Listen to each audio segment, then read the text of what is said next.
I think it has to be taught in schools. I mean, I follow trends around the Caribbean and the Bahamas. You look at Junkanoo, and it's from when they're like that. Okay, in Trinidad, the same thing with Carnival, from the youth. Finally made it, we lit, we lit, we lit, we made it, we lit. We finally made it, we lit. We finally made it, we lit. Yeah, not many people know what it is to be right here. I told them this whole year that this was my year. I do it forever, I do it, I swear. Cause I come from it. A trailblazer is a leader, an innovator, a creative, one who creates paths for others to follow and make lives easier for them. Trailblazing Chats interviews these individuals to learn more about how they became who they are today. Today we are here with Mr. William Bill Archie Clare. How are you doing today, Mr. Clare? Fine, it's a pleasure being here with you. Tell me a bit about your childhood on the island of South Caicos, our home. What is your happiest childhood memory? Yeah, I was born in South Caicos. At that time, we called it East Harbor. I came from a large family. I'm the eldest. My mother had 9 of us. My dad had 1 outside. We attended the government all-age school. The teachers, in my book, who really kept the school together was Miss Marjorie Baisden and your grandmother, Mrs. Iris Stubbs. Life was very simple. None of us were rich. I think it's probably fair to say the 1 or 2 rich persons who we regarded as rich would have been Mr. George Ewing, who had a great store.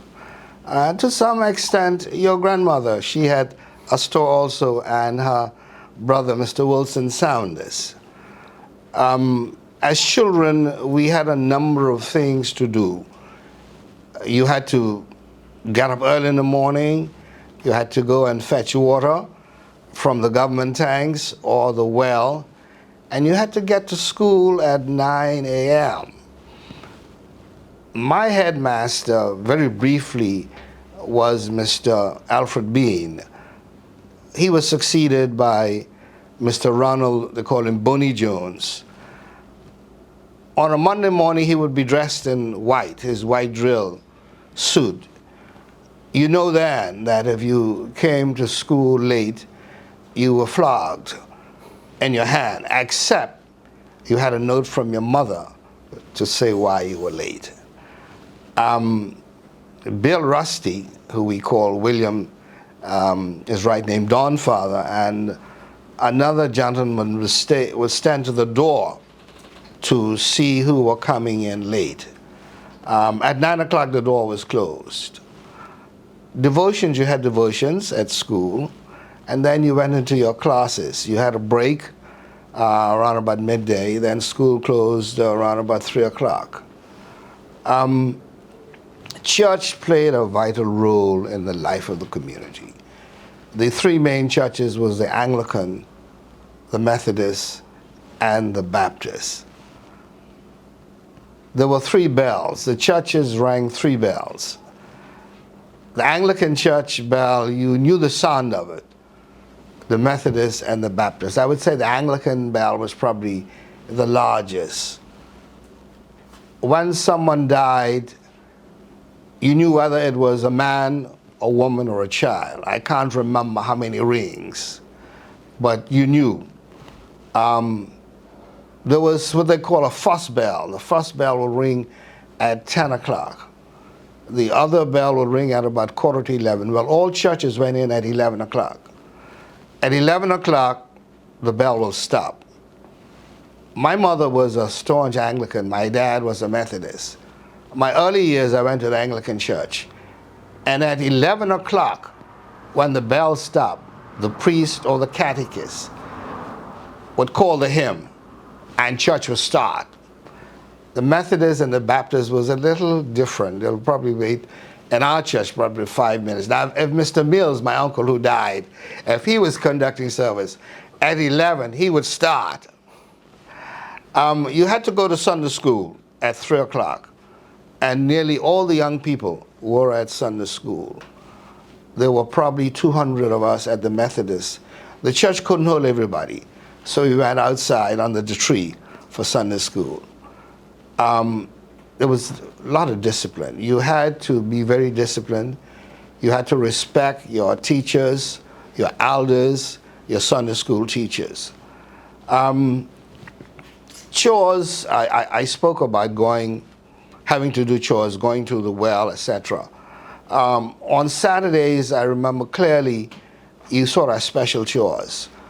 I had to go to the store. Mr. Ewing's store was the main store, to pick up groceries for the rest of the week. In the afternoons, your grandfather, when he came from high school, a year after that, I came out of primary school. We reorganized the Coburn Harbor Cricket Club. So every afternoon, we played cricket. I should say before that, there was a bell. Not everybody had clocks or watches. So the government had a bell, and the office boy who was responsible to open the office and carry out the mail, etc., he rang that bell. Now, when that bell started to ring, wherever you were, you had to find yourself home because if the bell stopped, strange enough, you could hear the bell over the islands. When you get home, if you wasn't home, you had to give your parents a good excuse why you were not home. When we were playing cricket, there was a certain time when they would say, well, look, the bell is going to strike, so we have to stop playing. But your dad and I reorganized the Coburn Harbor Cricket Club, and we played every afternoon. On Saturdays, we would pick two teams, and we would play against each other. Your grandfather was a great fisherman, so he would go fishing in the morning, and when he come in the afternoon, just after he arrived and get his lunch, we would start playing cricket. We played among ourselves, and we also played against Grand Turk. Either on Easter Monday or in June, when the Queen had a birthday, we would go over there play, or on 1st of August. Going back to the churches, the three churches had what we call tea parties. You had classes just as if you were in primary or high school, and there was a teacher. You had to make a donation to the teacher. Well, we were using pound shillings and pence, probably, let's say, 2 shillings or 2 and 6 pence. So the Anglican party was held on Easter Monday. The Methodist was held in June, and the Baptist in August. The tea party, you had dews and fudge and cake and candies, ginger beer. Mr. Bassett and Mark Alice was the two chaps who provide music for us. Well, we had to go to church first to have a devotion, then we would march to the Benevolent Hall. So after having all your hot tea and your ginger beer, one time to go, they would give you also a package of cake and all the other niceties, and you took that home with you. Going back to school, there was no system in place for you to take an exam and go to high school. You were fortunate enough for your parents to work something out. Your grandfather was one of the fortunate ones who had the opportunity to go to high school. Of course, that changed many years later. At 14, you had to leave school because the limitations, so many children would be coming into school that there was not space for you to stay. The headmaster would do your parents a favor if you were a good student and you were pretty smart, give you an extra year in school. In the 1950s, the late 50s and early 60s, we had the Jamaica local exam. And the children who were in the upper class, the headmaster would choose those who he thought was smart enough to take the exam. I remember myself, Oliver Mills, and Susan Susan Seymour, your grandma Emily, cousin Monica, Ruth Lieben, and someone else, Iris Williams. We took the Jamaica exam. Later on, the GCE came on. Scholarships, as far as I can remember, the only scholarships were offering during those days, if the girls were smart enough and they wanted to be a nurse or a teacher. Those were the only two scholarships that were available. And you were sent to Jamaica. If you wanted to do teaching and you was a man, you went to you went to Michael Training College. If you was a girl, you went to Shortwood Training College. If you was a nurse, you went to Kingston Public Hospital. And you were bonded, you had to come back home to serve your country. In terms of the local employment, well, the Salt Islands was South Caicos, Grand Trunk, and Salt Cay. South Caicos was the major island. We produced more salt than the other islands. And I would say about 3 times during the year, a ship would come in for salt. It was shipped in bulk. You go to the 3 islands and you still see the salt pans. Okay, the salt pans, it was a unique system in which you had the windmills, but there are no more windmills left. I think one maybe in Salt Cay. But there was a very large windmill right where in South Caicos where they have the community, I would call it where they have the sports center. Okay, you had the boiling hole, and the windmill would transfer the water. You had what they call pond captains, people who were responsible, and they would channel the water from one section to the other.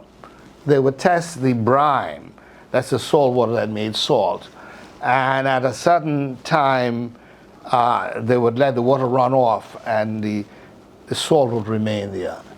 Men physically had to use pickaxe to break it up and shovels to shovel it in the truck. The truck would drive in town with the called deposits. They would scoop the salts out. Later on, we had dump trucks. But it was a laborious job. The men didn't make very much money, and there was a time when things were so hard that the men only had 3 days' work at 9 shillings a day. Imagine that, and having a family of about 6.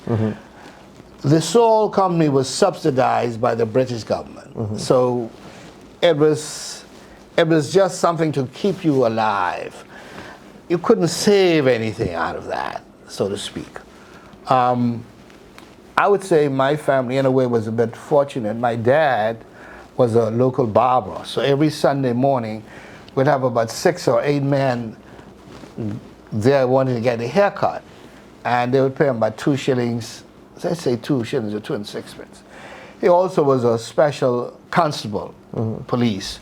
So during the week, he would do station guard. He'd be at the station in case any reports, and at weekends sometimes he would do the beat where the police would go around.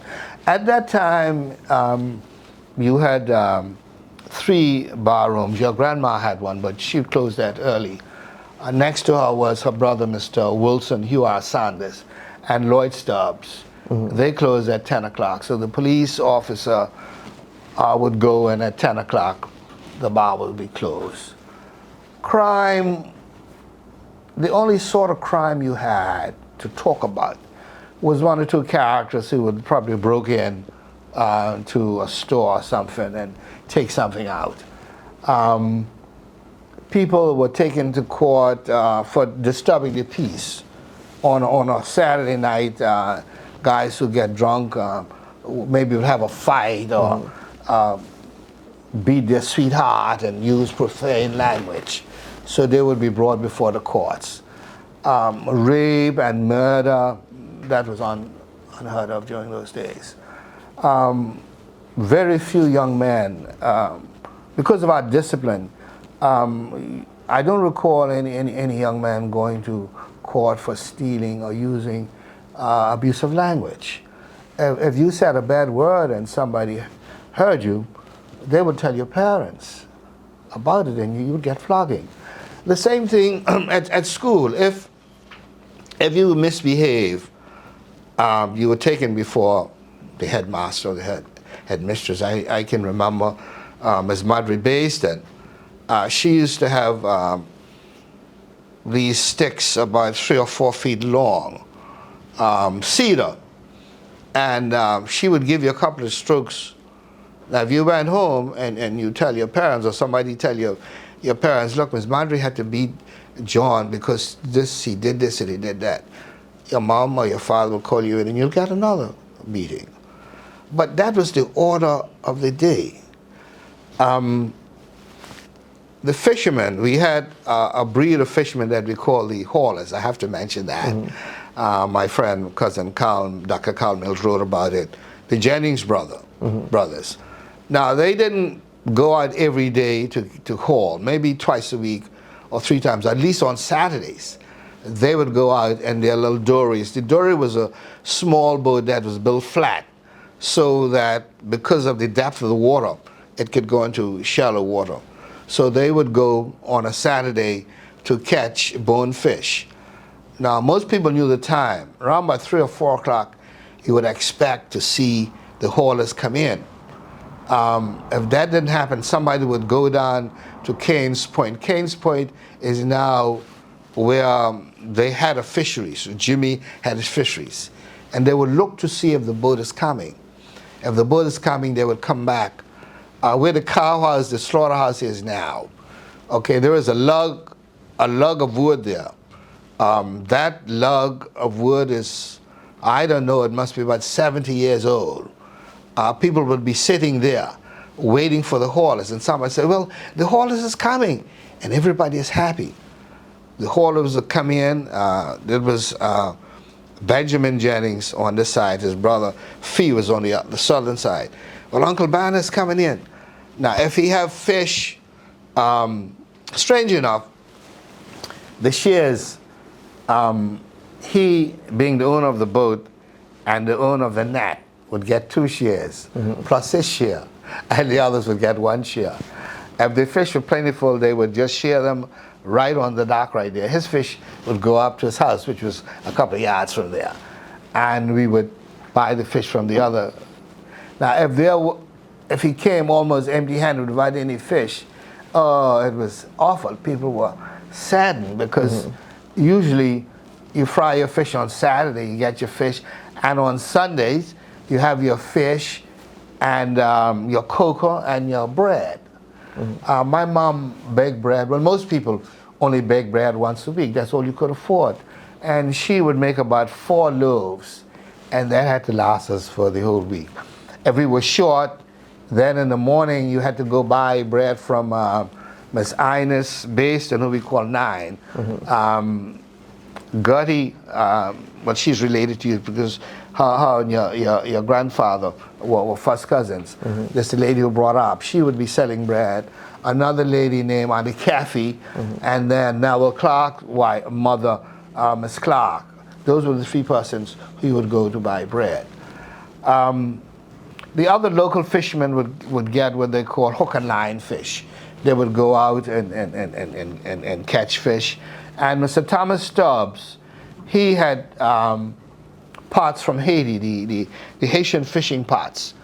And he had a couple of, well, the 2 boys he had was John and Hubert. Hubert died, got drowned. John would take the boat out not too far from South Caicos, from the dock, and they would put it in the sea, and next morning they would bring it up. And he'd have a lot of small fish, and we would get fish from him. Bayston Well, you had to go to Bayston Well early in the morning, let's say about maybe 6 o'clock. You got water for your parents. You bathe your skin or you wash with, because fresh water was very limited. And a number of children would go. If you go about 9 o'clock, you probably won't get any water because the water will be springing and all you would see is that's mud. There was a trough there for the donkeys. The donkeys was domesticated, so they were not wild. So we would put water in the troughs for the donkeys. We had a group in the Methodist Church called the Wesley Guild. It was the young people, and your grandfather, Stanley Brooks. We would have Christmas plays during the year. We'll have a play on Easter, maybe a play in June or July, and on Christmas we'll have a Christmas play.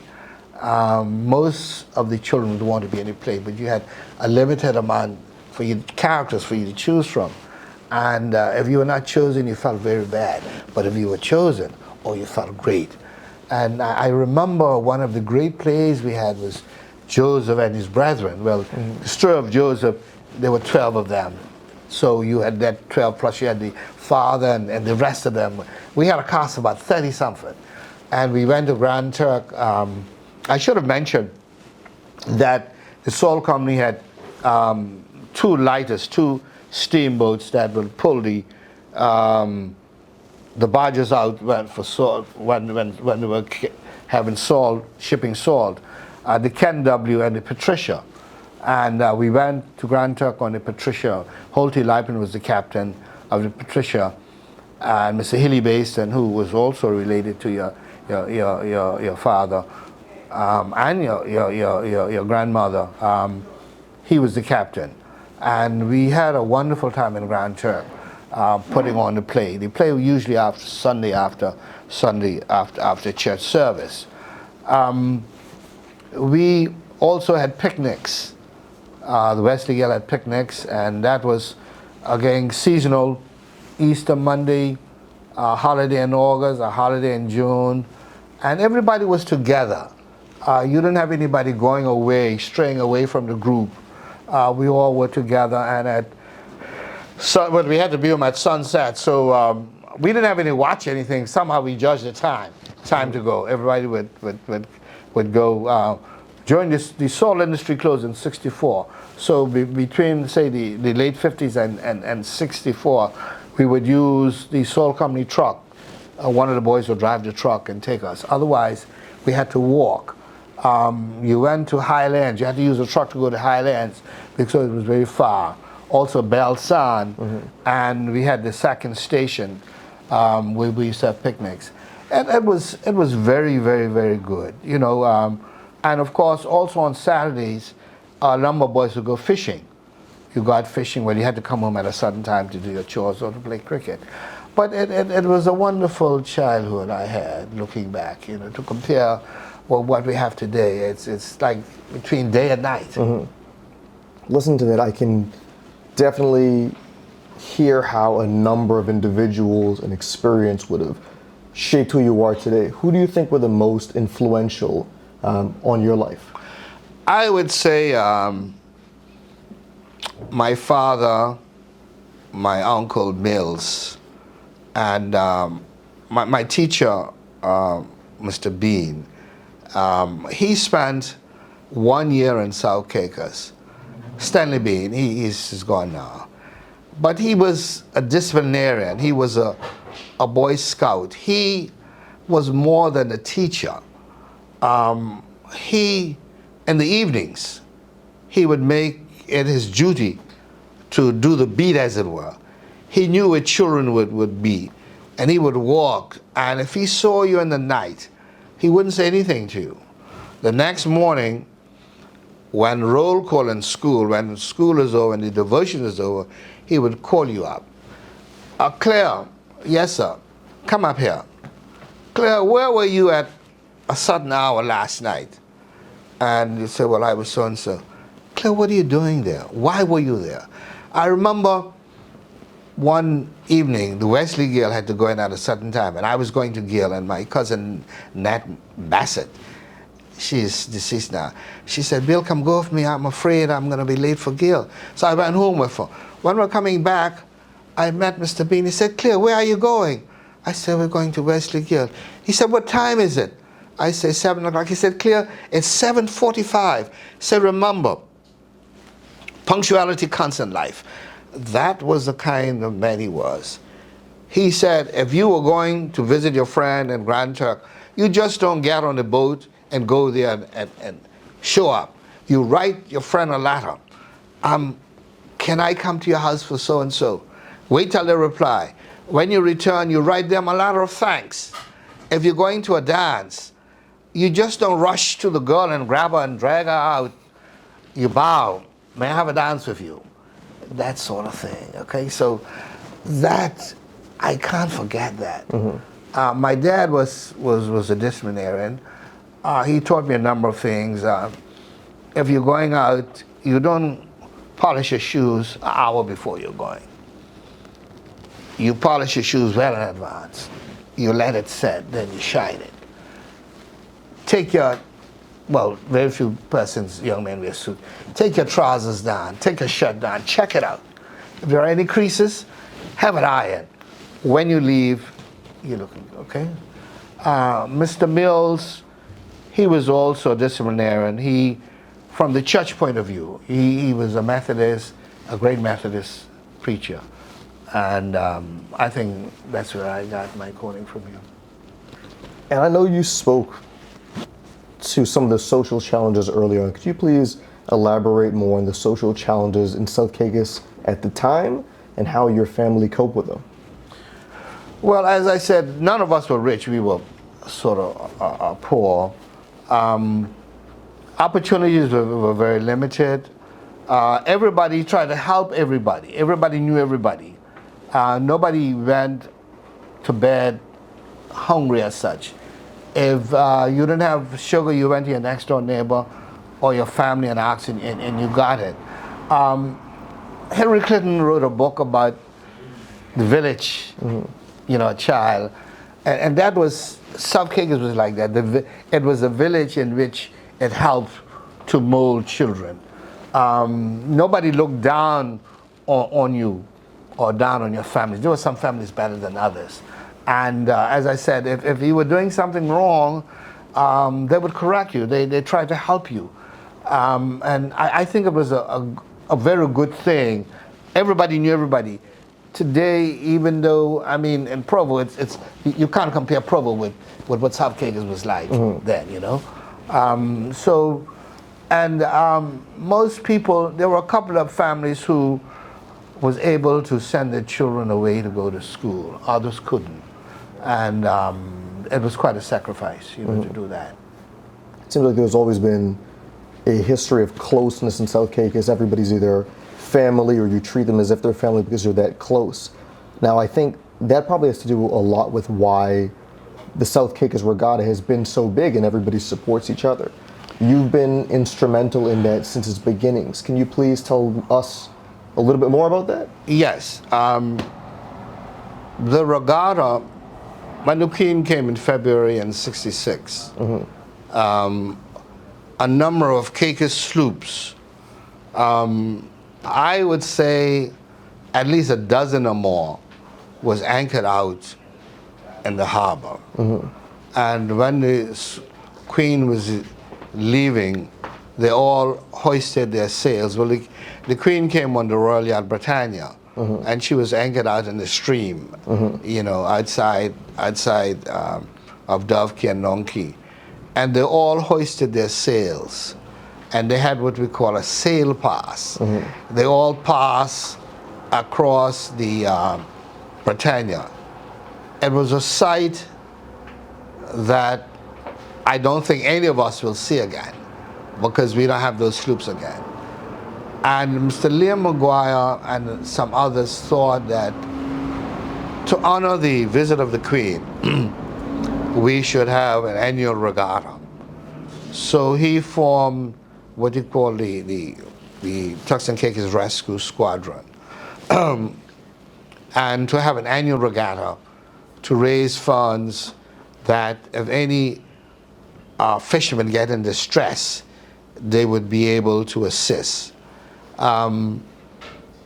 Your grandfather, Norman, was one of the early members of it, and myself.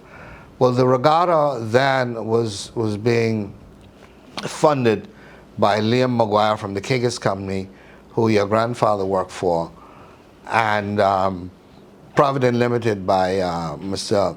Fritz Luddington.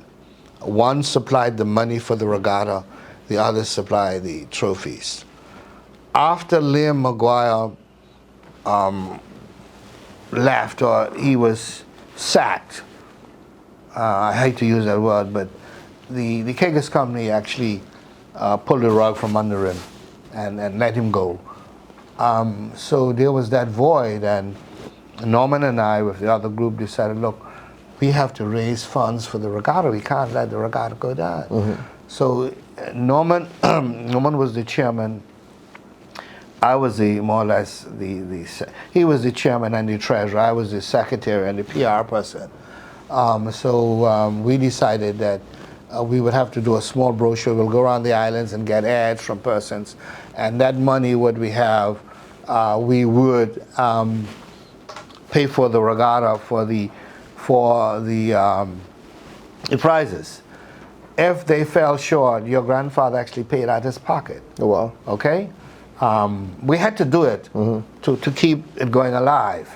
And the regatta is the oldest national event. It drew the largest crowd of people. I mean, in the early 70s, it was unbelievable to see the amount of persons who would come to South Caicos. Then we had a group called Action 10. Gloyd Lewis, myself, and some others. Gloyd was who spearheaded it. 10 of us. Mm-hmm. And we decided that we should have a beauty pageant.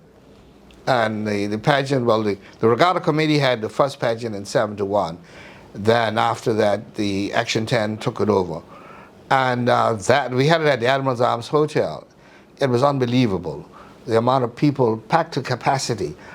And later on, it became so popular. There's so many young people were there that the young children said, well, why don't we have a regatta for the little children? So we started having a Thursday night regatta, a Thursday night pageant for the children.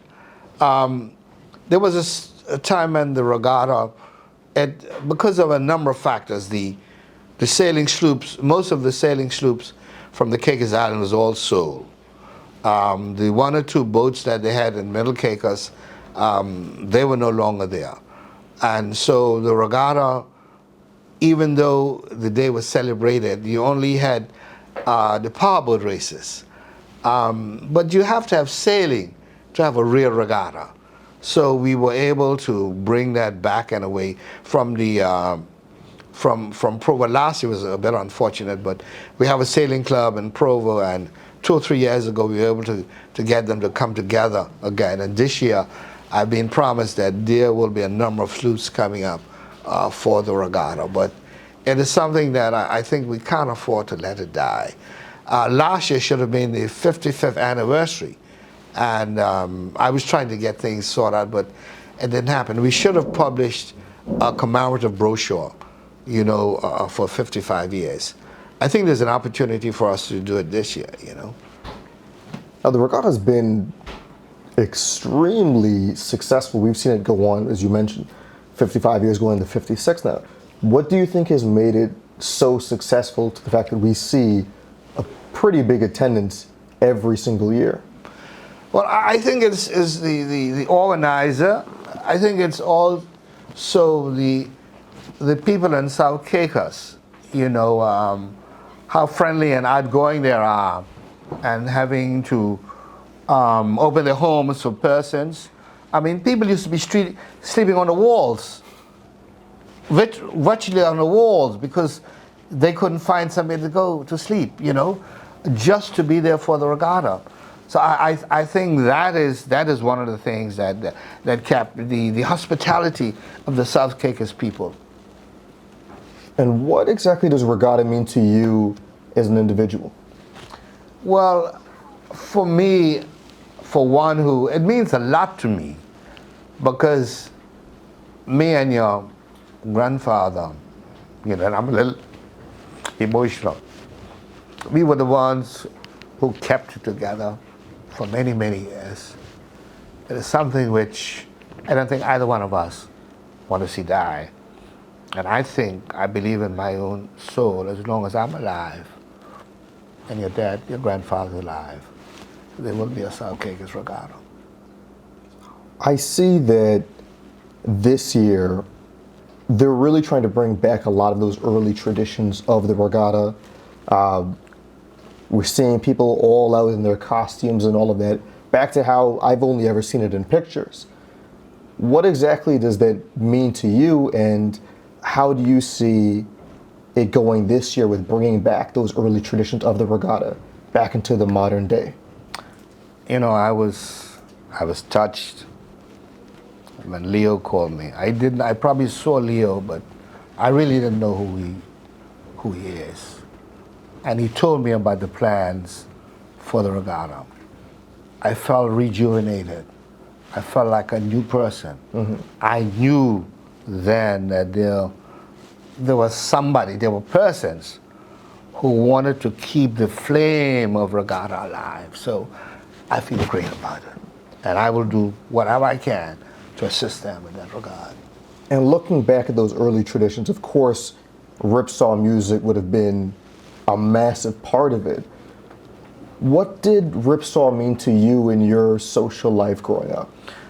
Well, it was apart from the jukebox, it was the only cultural thing that we had. We had a few local bands. My cousin Archie Clare was in a band, and the Seymour Boys. The ripsaw, I recall from Christmas when we had the masses, you know, with the band.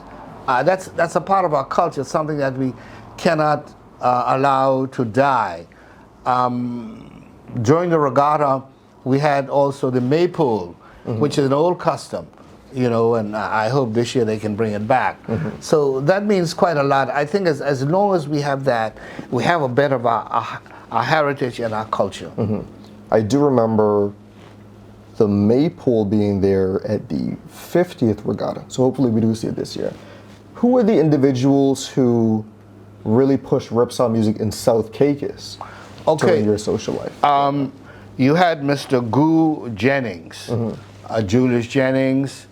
You had Sam Smith, who is related to one of your guys here.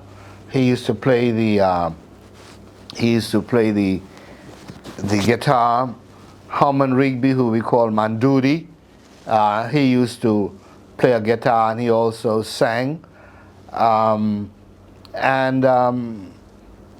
Zion, who we call Bulldog, who used to be with the masses. To me, Sam, Goo, and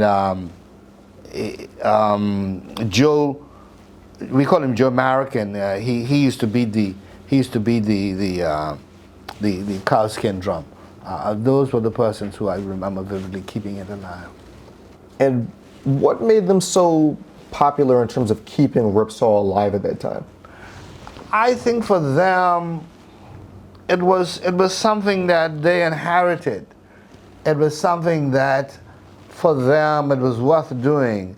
They were not doing it for the money, because there was no money in it, but the joy of doing it and the joy of seeing others happy because they were doing it. And what are your views on ripsaw music today? Well, I think it is something that we cannot allow to die. I think the tourist board in particular, or the Hotels Association, should make every effort to see that it is maintained. And the older folks who we have who know it must be able to pass that on to the younger one. You know, I mean, every country has a rich culture, and some people say, Turks and Caicos don't have. We have our culture. Mm-hmm. That's a part of it. We must keep it alive. I just talking about culture, and I was talking about fishing, and I want to mention this. Mr. George Lockhart mm-hmm. of South Caicos passed a couple of weeks ago. I wrote a tribute that they would read at his funeral, because I promised the family I would be there, but I won't be there. But here was a man who for about 50 years strike cowfish or boxfish for a living. He was the only one who did that. He had the skill. He went out by himself in his little dory and brought cowfish. Nobody has done that. I don't know of anybody who's following that. I mean, they get box fish in our property. You can catch it by line. I used to catch that. But here was a man. To me, he is a cultural icon who for 50 years have done that. Now, there was a word that you used, and it was die.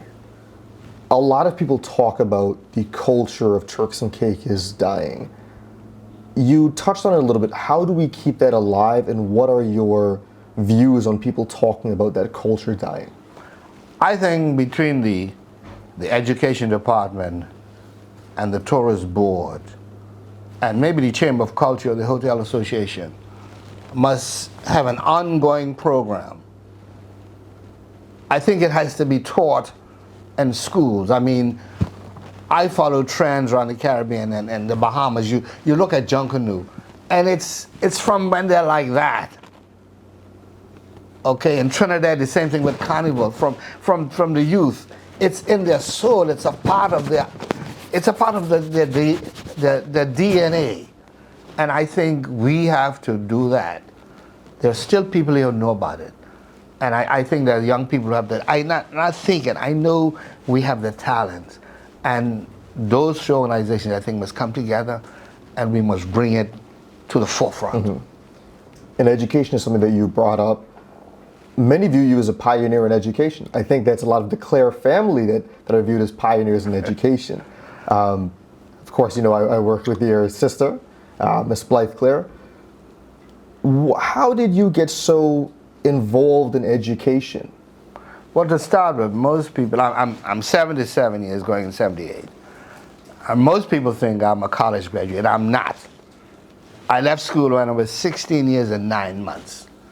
My education came through a couple of things. Reading books, listening to the news every night, reading speeches that people did, reading magazines and newspapers. I was probably the only person who had a collection of every issue of the Turks and Caicos News. I've lost some of it. But I have a number of them still in boxes. Almost every magazine of any consequence that were published in these islands, I had a copy. And before you go, I'm going to give you a copy of the profile of your grandfather. I want you to give it to your dad, Norman Saunders, okay? The Blythe Duncanson did it, Current magazine, okay? That is no longer that in Times of the Island. But that is those are the kind of things my son is going to be fortunate when my eyes are closed, because I have in my room perhaps the largest library in Providenciales. Well, I married a lady who was, you know, in education. We had a school, but as far as I'm concerned, as Bill Clare is concerned, that is what made me. The fact that I was able to read every piece of paper I got, listen to the news, and listen to people who are educated. That helped me out. Of course, I did a number of in-service training courses with the government during my tenure, my 46 years with the government. Very powerful. I hope that one day we'll be able to digitize all of those and ensure that everybody else will have a chance to read them and educate themselves on the history of the Turks and Caicos. Again, talking about education, what does the future of education in the Turks and Caicos look like to you now, and how do you think that we should shape it to ensure that the future generations of Turks and Caicos Islanders can truly meet their potential? I think they have a golden opportunity. My son is here with me, and he was fortunate in a way that he went to private school from when he was about 18 months old. He was able to get a government scholarship initially and go to Leeds and do his bachelor's, and went back and did his master's. The sad thing about all of that is that he has returned home, and what he did, he is unable to pass that on. You know, he did climate change. He was very fortunate. And I know he don't want me to talk about it, but I have to this audience. He was able to attend a forum by the United Nations in Hamburg, Germany, where 3,000 young people applied. They accepted 100. He was one of the 100. Okay? So he went through the British Collegiate, and it is the top school in the island. They've done wonderful, the Clement Howell High School, all the other schools. I think the people we have in the education department have some vision of what it should be like. We should have had a sixth form functioning in the Clement Howell High School long ago. Young people have an opportunity that I didn't have, that your grandfather didn't have. He was able to go to high school. But the opportunities now that present themselves. And I'm happy that a number of persons have the vision now. There's some folks who are going to the UK on their own. But the education department need a 10-year plan. They must know who they're giving scholarships to. They must know what they're doing. They must have a plan and use that when they come back. They either put them in the government department or private sector. We have to do that in order to keep them. Because if we don't, they're going to be forced to go back somewhere else. Mm-hmm. And I remember years ago you had a show. And on the show they called you the man for all seasons. I remember my younger brother is 18, so he must have been 2 years old at the time, so 16 years ago. It's a clear memory. We still joke around about it in my house. He was a bit in a stroller, we were in IGA, and we saw you. And he recognized you from TVs. Bill Archie Clare, Bill Archie Clare. Now, back to the nickname, the man for all seasons. Where did you get that nickname from? Okay, I'll go back to the programs, yeah. I used to do a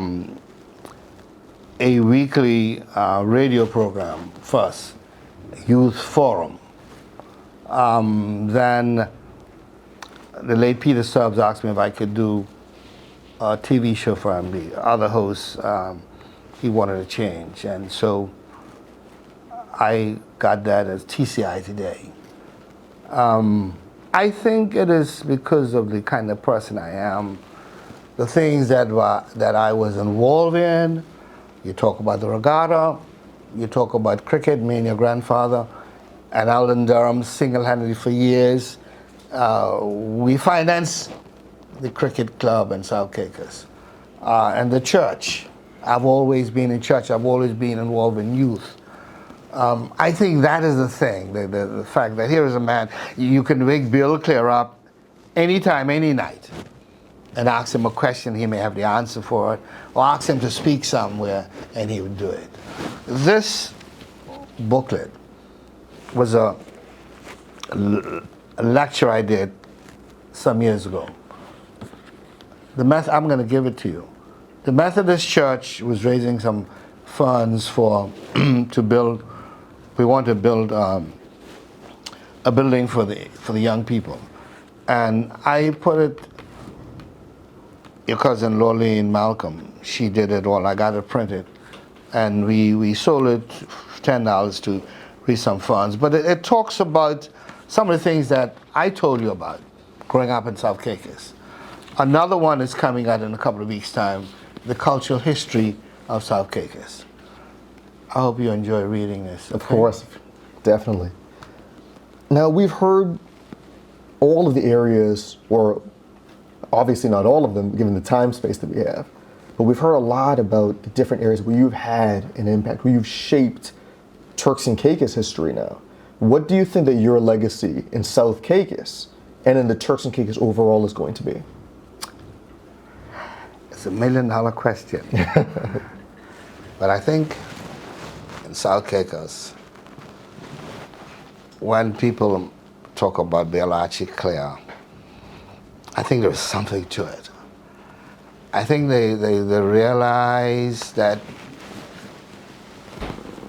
I've been one of those lights that kept South Caicos alive culturally.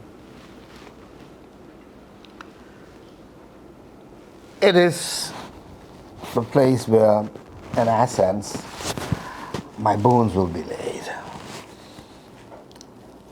I told my wife that when I begin to get down, I want to go back to South Caicos. I want to get up in the morning. I want to go down by Louis Cox's dock. I want to see the fishermen going out. In the afternoon, I want to be on the parade and watch the boys playing cricket again or basketball. I don't know if it will come true, but that is my wish. South Caicos means everything to me, even though Provo is the place where I sort of made my name in my career, but I could never forget South Caicos. And they know it, and they know anytime anything is happening, they can also always call on Bill Clare, and I'm there for them. We're all very thankful for you for that. Now, if you had the entire attention of the world for just 5 minutes, what would you say? Wow. Well, I tell you, when you see what's happening in the world today, I think the leaders of the world must rethink their strategy. There is so much poverty. There is so much war. There is so much disease. And the money that we're spending on arms and other things, I think if only 1/10 of that can be put aside to solve some of the ills of the world, it will be a better place. I definitely agree with that. And I'm certain there may have been a couple of questions that you wish that I had asked.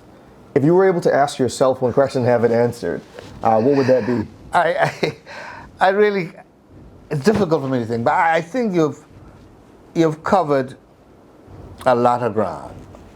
Perhaps what I would like, I mean, the last couple of months we had a state here where none of us felt safe. We were at our wits' end. For me, I think the young people of this country, they have a golden opportunity. I think they must realize that life is precious. I would want them to seize every opportunity that is given to them. Remember their Creator, remember their parents, remember their country, and live a wholesome, a good life, that when their eyes are closed, the only thing matters is your name. When you go in the ground, they will say, who was Mr. Archie Clare?